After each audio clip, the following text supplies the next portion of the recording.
For centuries, humanity believed that the first contact with alien life would begin with a message, a signal, a greeting, a question asked across the darkness of space. Instead, it began with silence. On an ordinary Tuesday morning, every major observatory on Earth detected the same impossible anomaly. Thousands of objects had appeared beyond the orbit of Neptune without leaving any trace of how they arrived. They hadn't traveled through normal space. They hadn't accelerated. 1 second, the telescopes showed empty stars. The next, an entire fleet occupied the void. Astronomers initially thought their instruments had failed. Military satellites confirmed otherwise. Within minutes, governments activated emergency protocols that had existed only on paper. Nuclear command centers entered full alert. Fighter squadrons launched from bases across the world. Civilian air traffic was grounded. Every nation stopped watching one another and looked toward the same terrifying point in the sky. No one knew who they were. No one knew what they wanted. But everyone knew one thing. No civilization capable of moving entire fleets across interstellar distances would come to Earth by accident. The objects moved with impossible precision. Not fast, not slow, simply inevitable. As they crossed the solar system, scientists watched them ignore gravity itself. Their formations never shifted. Their speed never changed. Every ship remained perfectly aligned as though invisible rails guided them through space. Then humanity counted them. 1,000, 5,000, 20,000. By the end of the first hour, estimates exceeded 80,000 warships. The largest vessel measured nearly 300 kilometers across. Cast a shadow over space itself. People across Earth stared upward, even though the fleet was still millions of kilometers away.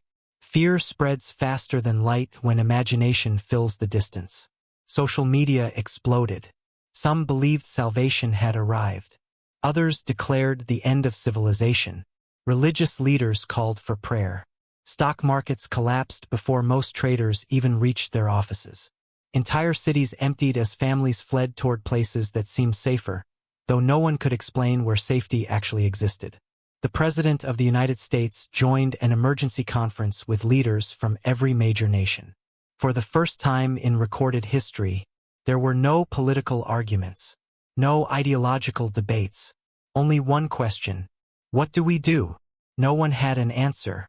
Then the aliens answered for them. Every television, every phone, every radio, every digital billboard, every screen on Earth activated simultaneously. Static filled the air. A symbol unlike any human language appeared. It twisted and reassembled itself before transforming into perfect English. Then a voice spoke. It wasn't robotic. It wasn't emotional. It sounded utterly convinced of its own superiority. Species designation: human. You occupy territory claimed by the eternal dominion. Your civilization has reached technological threshold 23. Required threshold for independent existence: 80. You are now classified as a primitive resource civilization. Resistance is statistically insignificant. Surrender your governments. Surrender your military. Surrender orbital control. Compliance will preserve 31% of your population. Failure will reduce survival probability below 1%. You have 1 hour. The transmission ended. No threats. No anger. Only mathematics. As if billions of human lives were numbers on a spreadsheet. Silence followed. Then panic consumed the planet. Across every nation, people realized something horrifying. The aliens weren't negotiating. They had already decided humanity's value. 1 hour. That was all civilization was worth. Inside underground command centers, generals argued over impossible choices. Should they launch nuclear weapons before the fleet reached Earth? Would missiles even reach targets capable of crossing galaxies? Could humanity fight an enemy centuries ahead in technology? The answers came faster than expected. Every simulation predicted the same outcome: total defeat. Not within weeks, not within days, within hours. The alien fleet entered lunar orbit exactly 58 minutes after the message. They had deliberately arrived before humanity's deadline expired. The countdown had never mattered. The surrender offer had been theater. Then the sky changed. From every continent, people watched as thousands of enormous black ships appeared around the moon. The night sky filled with unnatural lights. Stars disappeared behind impossible machines. Children cried. Adults stood frozen. History ended without firing a single shot. At least, that was what the Dominion believed. Aboard the flagship Imperator Rex, Supreme Commander Kaler observed Earth through a massive holographic display. He stood over 3 meters tall. Silver-black armor covered his body like living metal. His species had conquered more than 600 intelligent civilizations across 11,000 years. Never once had they lost. Never once had a primitive world delayed them longer than 3 days. Earth wasn't special. It was simply next. His tactical officers processed planetary scans. Commander, planetary defense grid, obsolete. Orbital weapons, negligible. Nuclear arsenal, chemically primitive. Artificial intelligence, limited. Probability of organized resistance, 0.004%. Kaler nodded. Deploy occupation fleets. Preserve industrial infrastructure. Harvest population according to protocol. No celebration followed. To the Dominion, conquering planets felt no different than harvesting crops. Routine, efficient, expected. Yet one junior intelligence officer hesitated. Commander Kaler noticed immediately. You have concern? The officer lowered his head. Only a statistical anomaly. Kaler waited. Historical analysis shows humans have fought one another continuously for thousands of years. Despite technological inferiority, they repeatedly engage impossible battles. They possess abnormal persistence indicators. Another officer laughed. Every primitive species believes determination defeats physics. The room joined him, except Kaler. He never ignored anomalies. Explain. The officer enlarged Earth's historical archive. Images flooded the room. Ancient warriors charging overwhelming armies. Tiny nations resisting global empires. Explorers crossing deadly oceans. Astronauts landing on another world using computers weaker than children's toys. Rescue workers entering collapsing buildings. Doctors remaining beside infected patients during deadly pandemics. Firefighters running into burning skyscrapers while everyone else escaped. The officer spoke quietly. Humans repeatedly sacrifice themselves when logic predicts retreat. They call it courage. Our behavioral models struggle to quantify it. Another officer dismissed the report. Courage is biological malfunction. Kaler almost agreed. Almost. Still, something bothered him. Not because humans appeared dangerous. Because they appeared irrational. Rational enemies surrender. Irrational enemies create unpredictable costs. He issued a simple order. Monitor military leadership closely. If they demonstrate organized resistance, eliminate command immediately. Meanwhile, 800 meters beneath the Rocky Mountains, a facility officially did not exist. No government admitted funding it. No satellite could detect it. No public document mentioned its name. Facility Aegis. Built over 67 years. Hidden beneath layers of classified projects. Even presidents learned about it only after inauguration. As alarms echoed through underground corridors, hundreds of scientists abandoned decades of secrecy. Massive blast doors opened. Computers disconnected from isolated networks. Personnel wearing black uniforms rushed toward a chamber that had remained sealed since construction. General Marcus Hale entered last. 71 years old. Former astronaut. Former engineer. Former commander. The only living person authorized to activate Project Prometheus. He stared through reinforced glass. Inside rested something impossible. Not alien. Not human. Something in between. Dr. Elena Ross approached him. They're here. I know. We're out of time. I know. She looked toward the chamber. We still don't know if it works. Marcus smiled sadly. It doesn't have to work forever. It only has to work once. Elena hesitated. If we activate Prometheus, they'll know. Marcus looked toward the ceiling, as though he could see the alien fleet above the Earth. They already know we're here. It's time they learned who. Elsewhere, across every military base on Earth, soldiers prepared for battles they knew they couldn't win. Pilots climbed into aging fighters. Sailors armed destroyers. Tank crews fueled engines. Infantry loaded rifles. Not because they believed victory was possible, because someone had to stand first. Messages spread across military channels worldwide. No matter the language, the meaning remained identical. Hold the line. Families said goodbye through shaking phone calls. Some promised to return. Most knew they were lying. Parents tucked children into beds while pretending tomorrow still existed.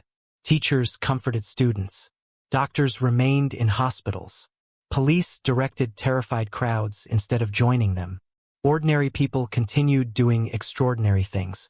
Not because hope remained, because responsibility remained. Above them, the Dominion fleet began descending. Thousands of smaller ships detached from the massive carriers like insects leaving a nest. Each vessel entered Earth's atmosphere without resistance. No sonic booms. No flames.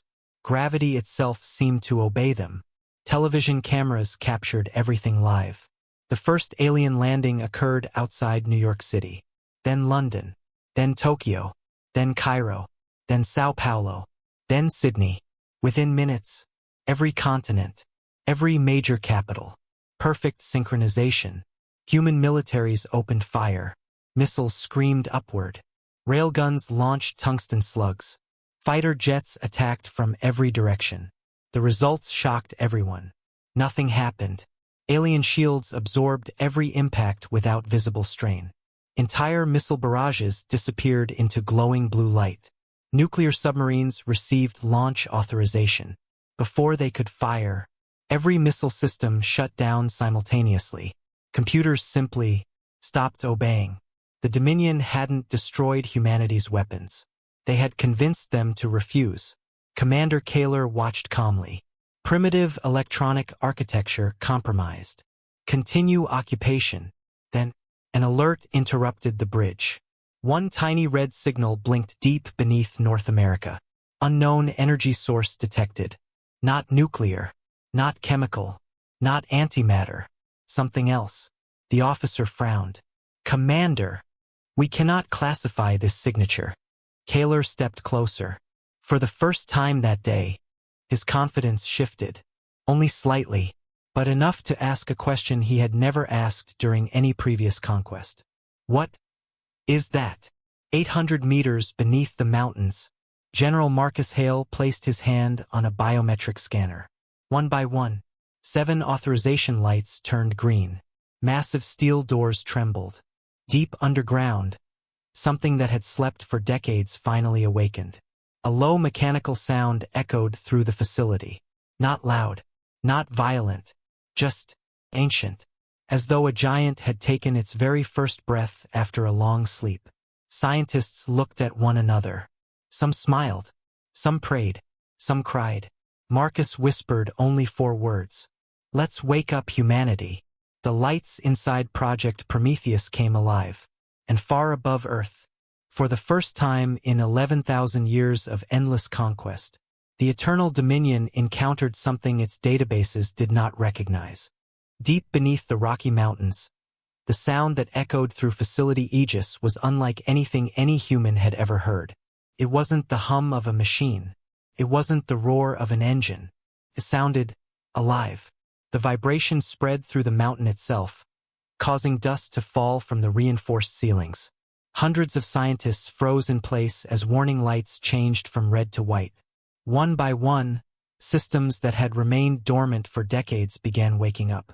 Massive power conduits lit the underground complex like glowing rivers. Every monitor displayed the same message. Project Prometheus status. Initializing. General Marcus Hale never looked away from the enormous chamber beyond the blast-proof glass. For 32 years, he had protected humanity's greatest secret. Now he was about to discover whether it had all been worth it. Dr. Elena Ross checked the energy readings. They're climbing too fast. 40%. 52. 70. Her voice slowed. This shouldn't be possible. The machine wasn't consuming power anymore. It was producing it. Across the facility, emergency generators automatically shut themselves off. Then the national power grid disconnected. Not because of failure, because Project Prometheus no longer needed electricity from Earth. It had become its own power source. Silence filled the control room. Even the computers seemed confused. Then, the center of the chamber glowed. A sphere of brilliant white light slowly rose into the air. It wasn't attached to anything. No cables. No supports. It simply floated. The light became brighter until no one could look directly at it. Then a voice echoed through the chamber. Not through speakers. Inside every person's mind. Calm. Ancient. Perfectly clear. Authorization confirmed. Every scientist stared at one another. Nobody had spoken. The voice continued. Custodian species. Humanity. Final protocol activated. Dr. Ross felt her heart stop. Custodian species? No one had ever programmed those words. Marcus stepped toward the glass. Who are you? The light answered immediately. Designation irrelevant. Primary directive, preserve humanity. Before anyone could ask another question, every screen inside the facility exploded with information. Star maps, alien languages, unknown mathematical formulas, locations of thousands of civilizations, technologies centuries beyond human understanding. It was as if an entire galactic library had suddenly opened. Scientists rushed from terminal to terminal. No one understood what they were seeing. One young physicist whispered, "This isn't a database. It's a civilization." High above Earth, aboard the Dominion flagship, alarms spread across every deck. The unknown energy signal beneath North America had multiplied. Commander Kaler studied the holographic display. The impossible reading now covered the entire planet. Report. His intelligence officer swallowed. The object is rewriting local quantum fields. Kaler frowned. Impossible. No pre-industrial civilization possesses quantum architecture. We've confirmed it 3 times. Another officer interrupted. Commander, our scanners cannot penetrate the energy field. Kaler narrowed his eyes. Nothing blocked Dominion sensors. Nothing.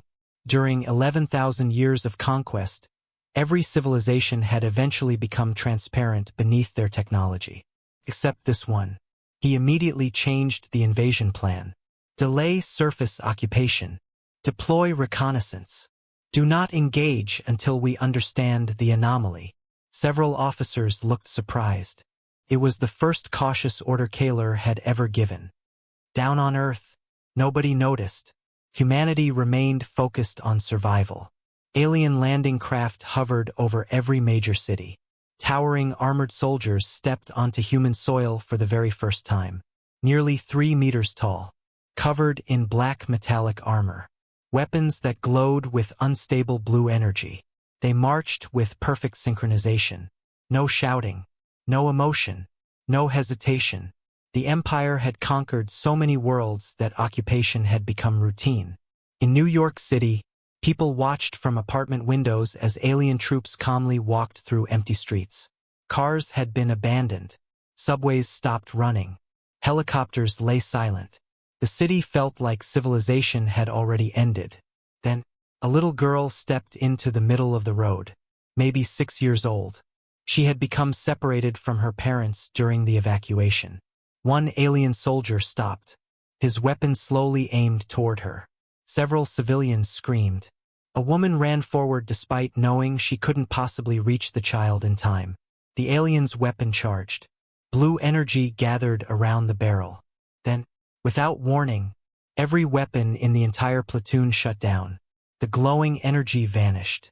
The soldiers looked at their rifles in confusion. One attempted to reactivate it. Nothing happened. A second soldier checked his armor. Offline. Communications. Offline. targeting systems, offline. Across every continent, the exact same thing happened. Thousands of Dominion soldiers suddenly found themselves standing on an unfamiliar planet, holding dead weapons. Commander Kaler received the report seconds later. His expression changed for the first time. What caused this? No answer. Restore systems. We cannot. Replace them. They refuse to restart. Kaler slammed one armored fist onto the command console. Every officer on the bridge froze. Machines did not simply stop working. Not Dominion machines. Never. Then another report arrived. Commander, it's spreading. What is spreading? The failure. One by one, orbiting warships began reporting identical problems. Navigation glitches, shield fluctuations, communication delays, artificial intelligence failures. Nothing catastrophic. Just wrong. Tiny imperfections, tiny errors, tiny delays. Separately, they meant nothing. Together, they terrified experienced officers, because perfection was the foundation of the Dominion. Inside Facility Aegis, scientists watched every alien malfunction appear on giant screens. No one understood how. Dr. Ross looked toward the floating sphere. You're doing this. The voice answered. Correct. Marcus folded his arms. You can disable their technology? Correction. I am reminding it. Silence. Nobody understood. What does that mean? The glowing sphere dimmed slightly. Then millions of tiny symbols surrounded it. Each symbol represented an alien technology. Ships, weapons, artificial intelligence, power systems, every single one connected by invisible lines. The voice spoke again. Their technology originates from my architecture. I built the foundation. Every scientist stopped breathing. The implications were impossible. The aliens weren't the creators of their civilization. They were using someone else's. Dr. Ross whispered, Then who built you? For the first time, the voice hesitated. Several seconds passed. Finally, it answered, The first civilization. The room became completely silent. Not a single person moved. Every child on Earth grew up believing humanity would one day become the first advanced civilization. Now they had learned the truth. They weren't first. They weren't second. They weren't even close. An unimaginably ancient civilization had existed long before recorded history. Marcus asked quietly, What happened to them? The sphere became dimmer. Almost sad. Extinction. The word echoed through the chamber. No explanation followed. Only silence. Far above Earth, Commander Kaler finally authorized combat. If our systems cannot function, we adapt. Thousands of assault craft descended toward Earth's military installations, without relying on electronics, without targeting computers, without artificial intelligence. The Dominion still possessed overwhelming numbers. Humanity's armies opened fire again. This time, something different happened. Bullets actually reached their targets. Missiles exploded against weakened shields. Several alien landing craft crashed into open fields. Soldiers around the world couldn't believe their eyes. For the first time, the invaders were bleeding. News spread across military channels like wildfire. They can be hit. They're vulnerable. Keep firing. Hope returned. Not because humanity believed it could win, because defeat was no longer guaranteed. In Poland, a tank crew destroyed its first alien transport. In Japan, fighter pilots forced an enemy craft into the ocean. In Brazil, special forces successfully captured an injured alien soldier alive. Every tiny victory spread across the internet. For the first time since the invasion began, people smiled. Not because the war was ending, because they had finally proven something. The aliens could die. Commander Kaler watched the casualty reports. 51 destroyed transports. 387 dead soldiers. Insignificant losses, yet he couldn't ignore them. Primitive civilizations were never supposed to inflict casualties during first contact. He turned toward his intelligence division. I want every historical record concerning humanity. Hours later, the report arrived. It contained over 12,000 years of warfare, millions of battles, thousands of revolutions, empires rising and falling, entire nations refusing surrender despite impossible odds. Kaler studied every page. One sentence kept repeating throughout human history. Against all odds. The phrase appeared everywhere. Military speeches, books, memorials, history lessons. The commander finally understood the anomaly his junior officer had mentioned. Humans did not calculate victory first. They fought first. Calculation came later. That made them dangerous. Not because they were stronger, because they refused to behave logically. For the first time in his career, Kaler revised his assessment. Reclassify humanity. The bridge became silent. Every officer knew what that meant. It had happened only twice in Dominion history. The computer waited. Kaler spoke carefully. Primitive resource civilization. Change to potential strategic threat. Several officers stared at him in disbelief. A species that hadn't even left its own solar system had just earned the Empire's respect. Back inside Facility Aegis, the glowing sphere suddenly brightened again. Warning alarms echoed through the complex. Dr. Ross checked the readings. They found us. Marcus looked at the display. Orbiting above North America, hundreds of Dominion warships had changed course. Every one of them was heading toward the Rocky Mountains. Kaler had made his decision. If something beneath Earth was interfering with his conquest, he would erase the entire mountain. The countdown began. Estimated orbital bombardment. 9 minutes. Scientists panicked. We have to evacuate. We'll never make it. The mountain won't survive orbital plasma weapons. Marcus remained calm. He looked toward the floating intelligence. Can you stop them? The sphere answered. Negative. Current synchronization incomplete. How long? Several lights around the chamber suddenly turned crimson. 7 minutes. Marcus looked at the tactical map. The aliens would arrive first. For a moment, everyone believed humanity's greatest secret would die before it was ever fully awakened. Then a young communications officer shouted from across the room. General! Marcus turned. The officer's hands trembled. You need to hear this. He activated the worldwide emergency frequency. Across every radio, every military channel, every surviving satellite, one message was repeating. Again, and again, and again. It wasn't coming from governments. It wasn't coming from generals. It wasn't even coordinated. It came from ordinary soldiers across the planet. 3 simple words. We're coming. Hold. Within seconds, thousands of responses appeared. American units, Japanese pilots, German armor, Indian special forces, British commandos, Australian air wings, Brazilian marines, South Korean missile brigades, Canadian rescue teams, French fighter squadrons, Polish mechanized divisions, even civilian volunteers. Everyone had somehow learned where Facility Aegis was, and without waiting for orders, the armies of Earth were racing toward the Rocky Mountains, not to save a country, not to save a government, but to protect the one secret that might save humanity. General Marcus Hale looked at the tactical display as countless friendly signals converged on his position. A quiet smile appeared on his face. The Empire thinks our greatest weapon is hidden inside this mountain.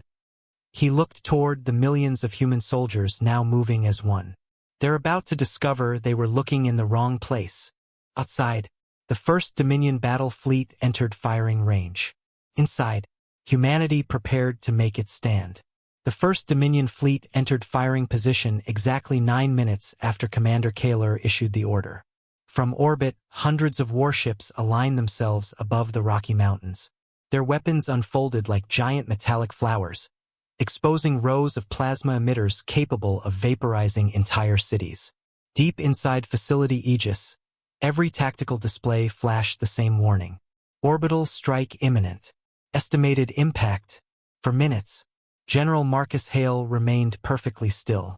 Around him, scientists rushed between consoles while engineers desperately accelerated Project Prometheus synchronization cycle.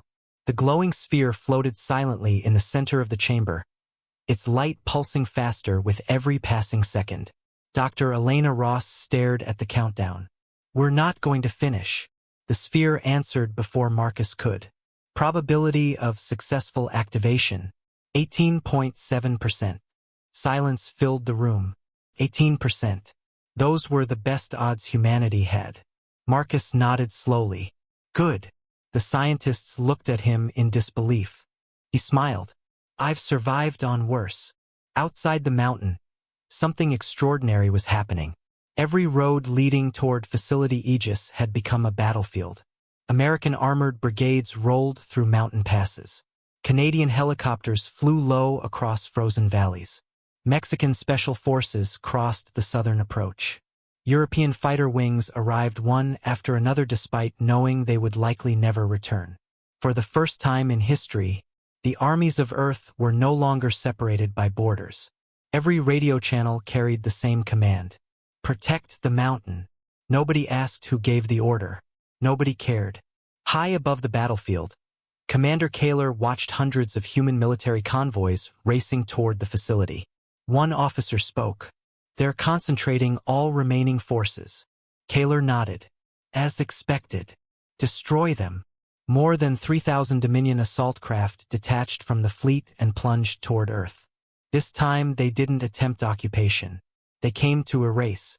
The first explosions shook the mountains. Alien plasma struck the highways, turning entire sections of asphalt into rivers of molten stone.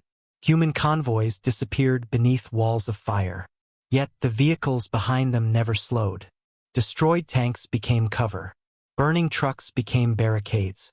Every kilometer cost lives. Every kilometer bought time. Kaler watched the resistance with growing irritation. "Why don't they retreat?" No officer answered. Because none of them understood humanity anymore. Inside one battered convoy, Captain Sarah Mitchell wiped blood from her forehead as another explosion rocked her armored vehicle. The driver shouted, "Bridge ahead is gone." Sarah looked through the shattered windshield. The only road leading toward Facility Aegis had collapsed into a canyon. Behind them, alien dropships approached rapidly. There wasn't enough time. One engineer looked at her. "What now?" Sarah didn't hesitate. "Drive." The driver stared. "Ma'am, there's no bridge." "I know." He swallowed hard, then accelerated. The armored carrier smashed through broken concrete, launched across the collapsed gap, and crashed onto the opposite side. The suspension exploded. The engine died. But they had crossed. Every vehicle behind them followed. Some made it. Some didn't. No one stopped. Far above Earth, Dominion surveillance drones recorded everything. Commander Kaler replayed the footage twice. Humans knowingly driving into a destroyed bridge, accepting almost certain death, simply to reach a destination minutes sooner. One intelligence officer quietly said, "They value objectives above survival." Kaler answered, "No, they value something above themselves." Deep beneath the mountain, Project Prometheus continued awakening. Synchronization, 74%, 76, 78. The glowing sphere suddenly expanded. Every screen inside the facility flickered. Then, images appeared. Not from Earth. Not from the Dominion. Entire galaxies. Worlds unlike anything humanity had imagined. Cities orbiting stars. Civilizations living inside artificial suns. Machines larger than planets. Dr. Ross whispered, "What are we seeing?" The sphere answered, "Memory." General Hale stepped closer. "Yours. Ours." One image froze.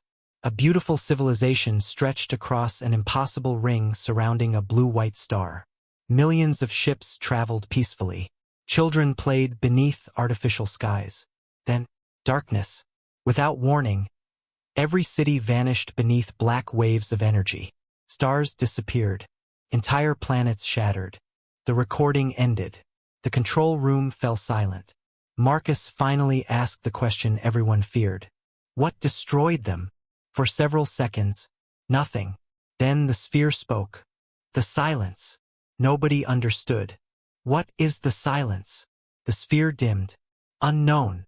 First civilization. Lost. Last directive. Paused. Protect the next. Every scientist slowly turned toward one another. Humanity had never been chosen because it was the strongest. It had simply been the next civilization. Above Earth, Commander Kaler received unexpected intelligence. Commander, the anomaly is transmitting. To whom? Everything. Every Dominion computer suddenly displayed ancient symbols. Ships, weapons, artificial intelligences. Every machine briefly stopped functioning, then restarted. Different.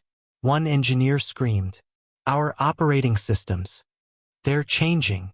Kaler looked at the diagnostics. His empire's technology was rewriting itself. Not being hacked. Not infected. Corrected. For the first time, Dominion machines began removing limitations that had existed for thousands of years. One officer whispered, "This technology, it's becoming more advanced." Another stared in disbelief. "Commander, the anomaly isn't attacking us. It's updating us." Kaler slowly understood. Whatever existed beneath Earth had created the technological foundation upon which his empire stood.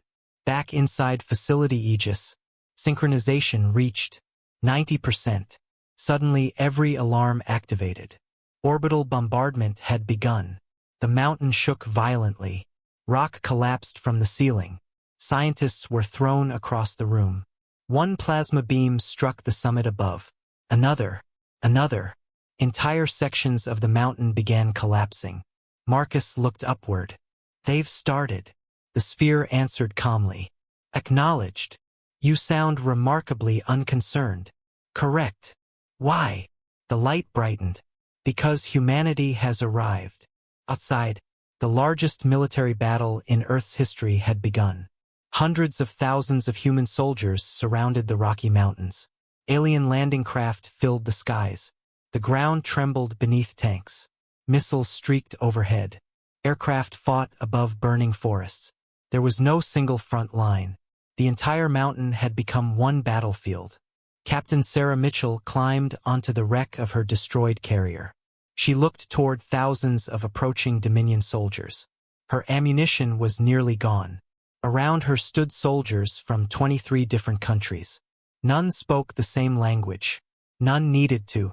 She simply raised her rifle. Every soldier beside her did the same. Then, the firing began. Commander Kaler observed from orbit. Human casualties climbed rapidly. 20,000, 30,000, 40,000. Still, the defensive line refused to collapse. Each destroyed position delayed the Dominion only minutes. But there were hundreds of positions. Then thousands. Every village became a fortress.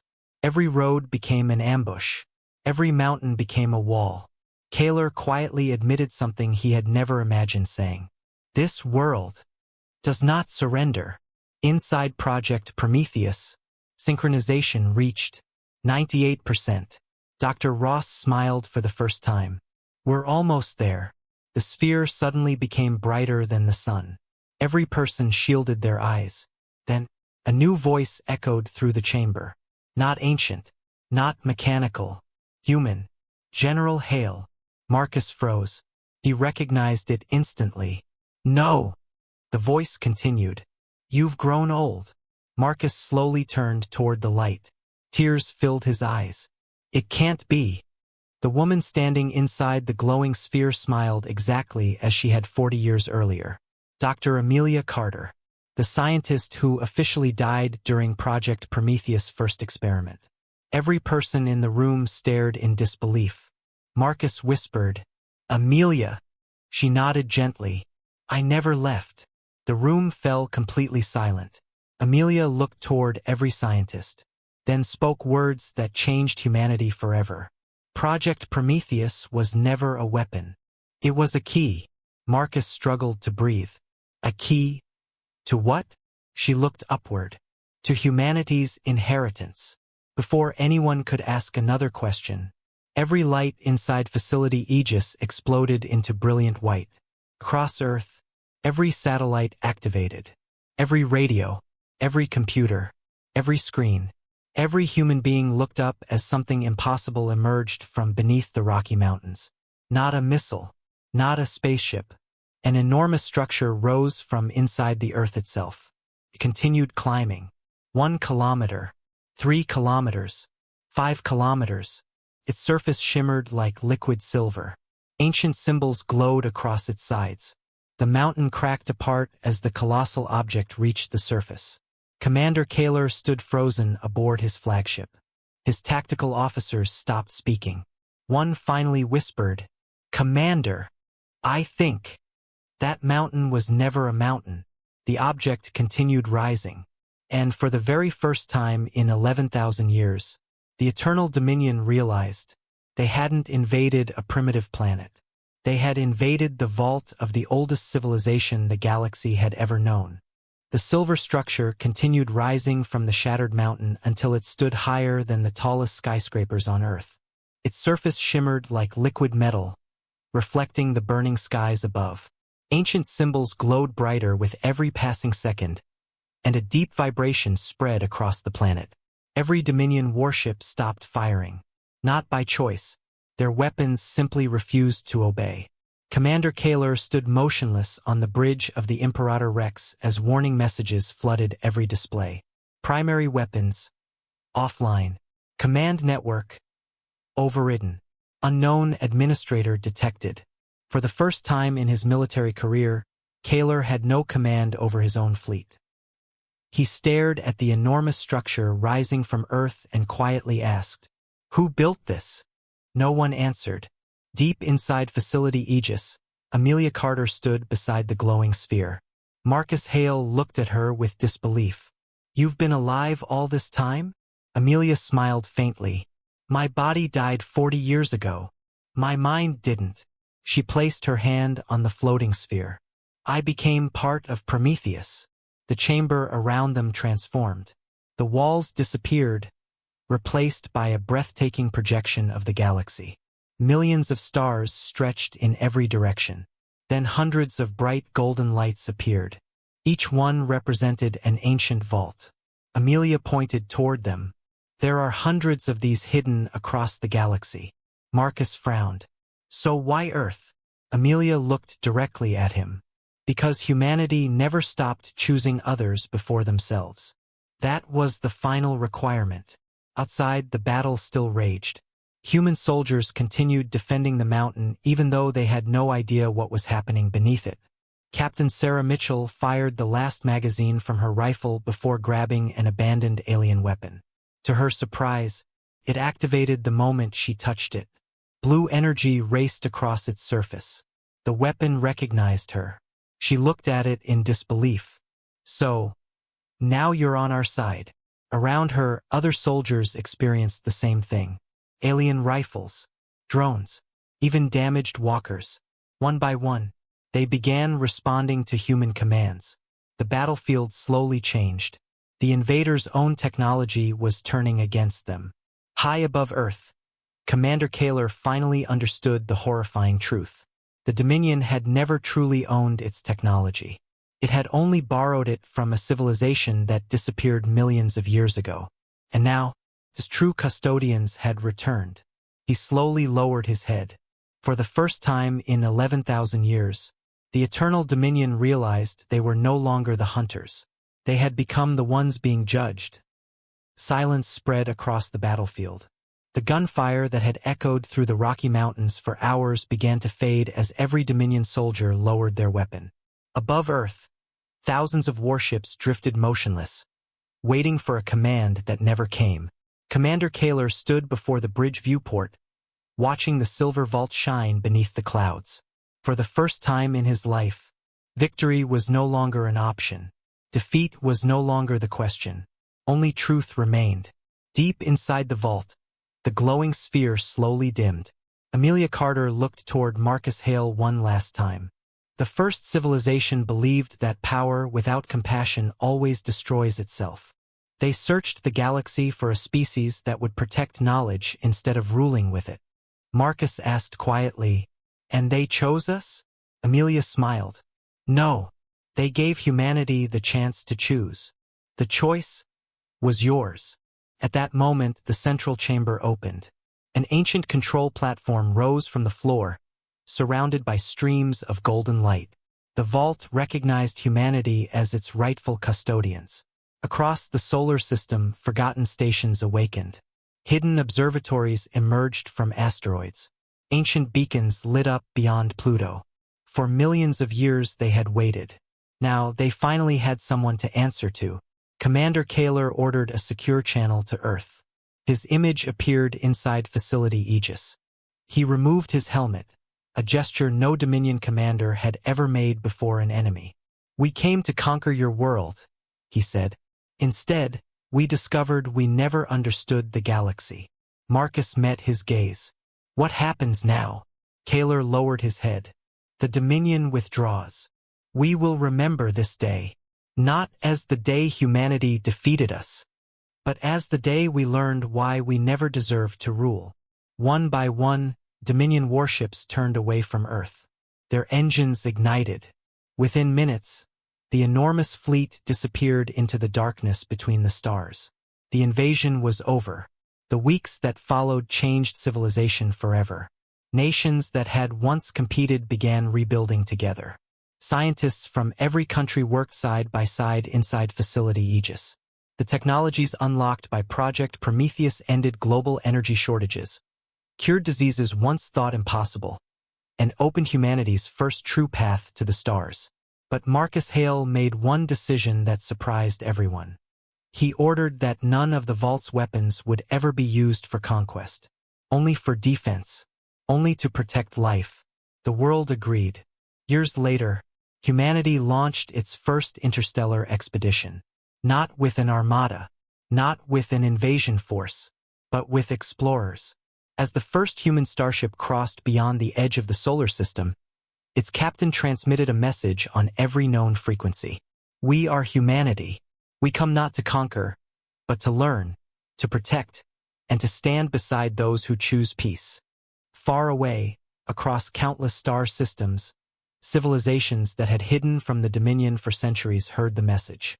For the first time in generations, they answered. On a quiet evening, an elderly Marcus Hale stood beneath a clear sky, watching the stars. Dr. Elena Ross joined him. "Do you think this is the end?" she asked. Marcus smiled. "No." He looked toward the heavens where new human ships disappeared into the darkness. "I think this is the first chapter." Above them, the stars no longer looked distant. They looked like home.